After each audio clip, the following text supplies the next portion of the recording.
अशा आईचा सन्मान करण्यासाठी मी आपल्या कल्पांगणच्या आईला बोलवते आहे, ज्यांना सगळे काकी म्हणून ओळखतात. कल्पांगणच्या संस्थापिका सौ निशिगंधा राणे यांना बोलवते.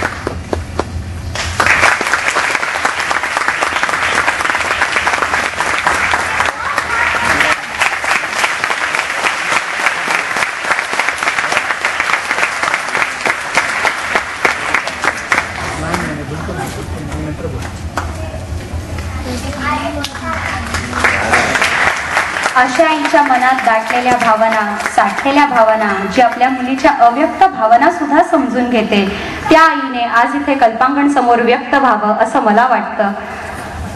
शुभदाताई, तुम्हाला विनंती आहे की तुम्ही आज जे अव्यक्त साठवून ठेवलंय ते व्यक्त करावं सर्वांच्या पुढ्यात. आम्ही सर्वजण तुमच्या सोबत आहोत की नाही आहोत? मग टाळ्या होऊ द्या. प्रेक्षकांची उपस्थिती तेव्हाच कळते जेव्हा टाळ्यांचा आवाज सभागृहामध्ये गुंजतो.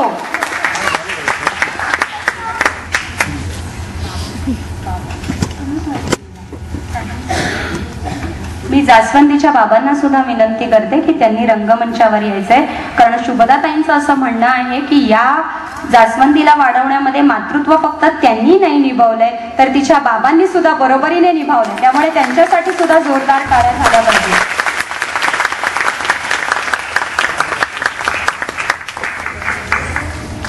मी खरं आज भारावून गेले की कधी स्वप्न सुद्धा कल्पना केली नव्हती की मला असा सन्मान मिळू शकतो.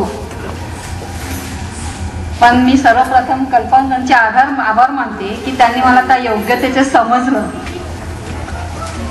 आणि माझ्या मागे बऱ्याच जणांचं पाठबळ होतं की त्या संकटाला सामोरं कसं जायचं हे त्या लोकांनी शिकवलं.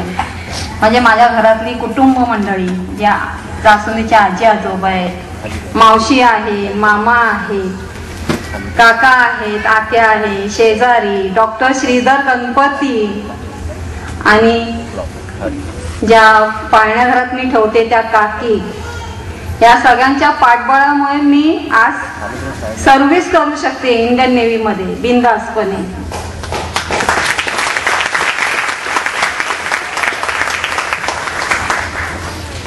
नाहीतर मला खरंच काहीच शक्य नव्हतं. यांचंच पाठबळ, हीच माझी ताकद आहे. आणि दुसरं म्हणजे मला सन्मान जो मातृत्वाचा मिळालाय त्याचा निम्मा वाटा माझ्या पतीला मी देते, कारण ह्या सन्मान मातृत्वाच्या बरोबर तेवढाच त्या पितृत्वाचाही अधिकार आहे. कारण मी ज्याला ऑफिसला सकाळी घाई गडबडीने जाते त्यावेळी जे काही माझं अर्ध उरलेलं काम असतं लेकीचं, ते पूर्ण करण्याचं काम माझे पती करतात. म्हणजे त्यांनी कधीही असा विचार केला नाही की ही मुलगी अशी आहे किंवा काय आहे, कधीही नाही. त्यामुळे माझ्यापेक्षा त्यांना जास्त मान दिला पाहिजे आणि त्यांची ताकद हीच माझी ताकद आहे. आता जास्वंदी बद्दल जर सांगायचं झालं तर 2006 साली जेव्हा ती आजारी पडली, त्याला एक असे डॉक्टर होते, डॉक्टर नाथानी म्हणून.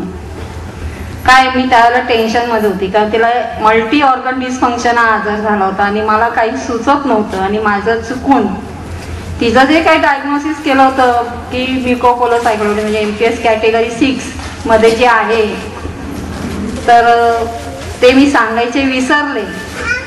ते डॉक्टर चिडले, कारण त्यांच्या ट्रीटमेंटमध्ये गोंधळ होऊ नये म्हणून ते चिडले.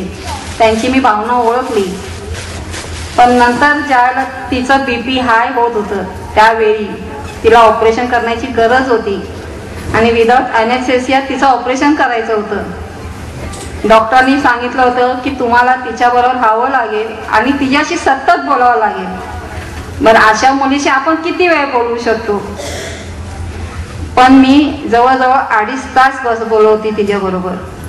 डॉक्टर नळी टाकत होते छातीपर्यंत, पण ती छातीच्या आतच घुसत नव्हती पाणी काढायला। थकले शेवटी डॉक्टर म्हणाले आता बस, इनफ 2.5 तासानंतर। आणि त्याने जे काय होईल ते होईल। आणि मला येऊन त्यांनी हात जोडले, म्हणाले ती मुलगी भाग्यवान आहे की तिला तुमच्यासारखे आई वडील मिळाले, आणि त्यातच मला सगळं मिळालं। म्हणजे असे बरेच अनुभव आहेत की ती मला खरंच ताकद देऊन जाते। तिच्यामुळे मी डान्स शिकले, गाणं गायला शिकले, तिच्यासाठी स्पीच थेरपी करण्यासाठी मी तिच्यासाठी मोठा आरसा आणला। म्हणजे हे सगळं आज नकळतपणे ती मला बरंच काही शिकवत गेली, नाहीतर माझी ओळख काय राहिली असती? मीही एक सर्वसामान्य स्त्रीच राहिली असती। बस आता याच्या पुढे मी जास्त काही बोलत नाही। परत एकदा मी कल्पांगणचे आभार मानते की त्यांनी माझा सन्मान करून मला फार मोठं केलंय, आणि त्यांचं अभिनंदनही करते की ते हे जे सन्मान मातृत्वाचा जो काही सत्कार राबवणार आहेत त्याच्याबद्दल मी त्यांचं अभिनंदन करते। बस, मी इथेच संपवते। धन्यवाद शुभदाताई। कल्पांगणचे आभार मानून आमच्या खांद्यावरचं वजन भारी करू नका, कारण आईच्या ऋणातून कधीच मुक्त होऊ नये असं प्रत्येकालाच वाटत असतं, आणि तसंच तुमचं हे ऋण आहे, आणि त्या ऋणातून समाजाने काहीतरी एक धडा घ्यावा एवढाच आमचा छोटासा प्रयत्न आहे। आपण आम्ही केलेला सन्मान स्वीकारला त्याबद्दल आम्ही स्वतःला मोठं समजतो की तुम्ही आमचा सन्मान स्वीकारला, त्याबद्दल आम्ही आभारी आहोत। धन्यवाद।